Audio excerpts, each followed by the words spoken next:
Hello అండి, ఈరోజు తోటకూర పచ్చడి ఎలా తయారు చేయాలో చూద్దాం.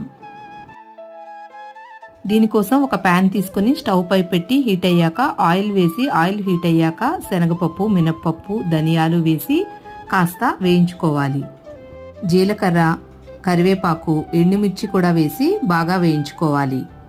స్టవ్ని లో ఫ్లేమ్లో పెట్టి మంచి కలర్ వచ్చే వరకు వేయించుకొని ఒక ప్లేట్లో తీసి పక్కన పెట్టుకోవాలి. ఇప్పుడు అదే ప్యాన్లో ఇంకాస్త ఆయిల్ వేసి కట్ చేసి పెట్టుకున్న తోటకూర, కాస్త పుదీనాను వేసి బాగా వేయించుకోవాలి.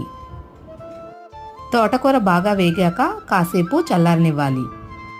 ఇప్పుడు ఒక మిక్సీ జార్ తీసుకుని వేయించి పెట్టుకున్న పోపు దినుసులు, వెల్లుల్లి, ఉప్పు వేసి కాస్త బరకగా గ్రైండ్ చేసుకోవాలి. ఇలా గ్రైండ్ చేసిన దానిలో తోటకూర, చింతపండు మిశ్రమం వేసి మరోసారి గ్రైండ్ చేసుకోవాలి. పోపు వేసి వేగాక తోటకూర పచ్చడిని దానిలో కలుపుకున్నట్టయితే ఎంతో టేస్టీగా ఉండే తోటకూర పచ్చడి రెడీ.